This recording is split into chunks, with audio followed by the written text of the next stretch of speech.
এরকম মজাদার বেসনের ভর্তা আমি কীভাবে বানিয়ে নিয়েছি দেখা যাক।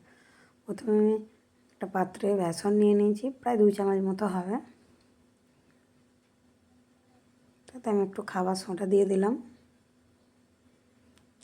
নুন দিয়ে দিয়েছি পরিমাণ মতো, জিরে গুঁড়ো, ধনে গুঁড়ো, লঙ্কার গুঁড়ো, হলুদ দিয়ে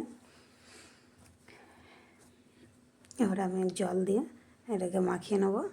এখানে কি আমি একটু একটু করে জল দিয়ে দিয়ে এটাকে একটা শক্ত করে মাখিয়েছি, একবার বেশি করে জল দিয়ে এটা মাখাইনি আমি। এটা দেখেই বুঝতে পারা যাচ্ছে। এখানে খাবার সোঁটাটা দিয়েছি যাতে একটু বেসনের বড়াগুলো একটু বেশ ফুলবে, সফট হবে, বেশ ভালো লাগবে, যার জন্যে আমি খাবার সোঁটাটা দিয়েছি। আপনারা চাইলে দিতেও পারেন, নাও পারেন, সেটা আপনাদের মর্জি। এটা আমার মাখানো হয়ে গেছে। তো গ্যাসে আমি কড়াই বস করে দিয়েছি।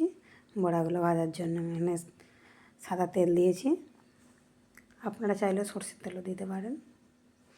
এবারে আমি বেসনগুলো এক এক করে দিয়ে দেবো। আর এই বড়াগুলো ভাজার সময় কিন্তু আমি গ্যাসের আঁচটা হালকা করেই রেখেছিলাম, খুব বেশি দিইনি। হালকা করে দেওয়ার ফলে বেসনগুলো খুব সুন্দরভাবে বেশ ভেতর পর্যন্ত ভাজা হবে, যার জন্যই আমি এটাকে আস্তে করে দিয়েছিলাম যে আমার একদিকটা হয়ে গেছে। এবার আমি এক এক করে সব উল্টে দেবো আর এক পিঠ ভাজা হওয়ার জন্য।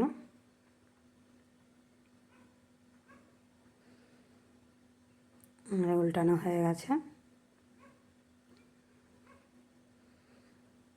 তারপর একবার আমি উল্টে পাল্টে দিলাম। তো বন্ধুরা, আমার ভিডিওটি যে যেখান থেকে দেখো না কেন চ্যানেলটিকে সাবস্ক্রাইব করে দেবেন অনুরোধ দিলাম। আর পুরো ভিডিওটা দেখে যদি ভালো লাগে তো একটা লাইক কমেন্ট শেয়ার করতেও ভুলবে না। আমার ভাজা হয়ে গেছে, আমি এবার নামিয়ে নিয়েছি। ওই তেলেতে আমি এবার শুকনো লঙ্কা ভেজে নিচ্ছি। আমি যেমন ঝাল খাবো সেই অনুযায়ী আমরা লঙ্কা ভেজে নিয়েছি। একটা পাত্রে রেখে দিয়েছি লঙ্কা ভাজা আর বেসনগুলো। আমি নুন দিয়ে দিয়েছি পরিমাণ মতো, পেঁয়াজ কুচি দিয়ে দিয়েছি।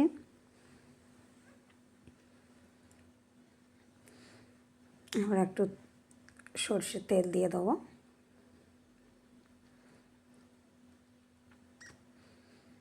নুন দিয়ে প্রথমে আমি লঙ্কাগুলোকে আমি মেখে নিয়েছি, তারপরে পেঁয়াজটাকেও লঙ্কা নুন দিয়ে একসাথে মেখে নেব।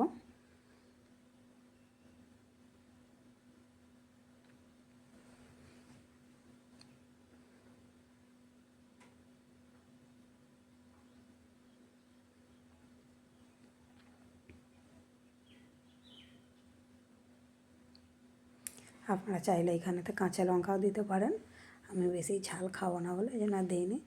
বেসনগুলো দেখুন কত সুন্দর সফট হয়েছে, ফুলেওছে কত সুন্দর, এই যে নরম হয়েছে কত। একটা ভেঙে দেখাচ্ছি, এই যে ভেতরটা কত সুন্দর ভালোভাবে ভাজা হয়েছে। এইভাবে কিন্তু যখন ইচ্ছা মন যাবে তখনই এটা বানিয়ে খেতে পারা যাবে, গরম ভাত বা পান্তা ভাতের সঙ্গে এটা যখনই খাবে তখনই কিন্তু ভালো লাগে। ছোট থেকে বড়াই সবাই ভালো লাগবে সবারই। আমি এবার সব বেসনগুলোকে আমি মেখে নিয়েছি।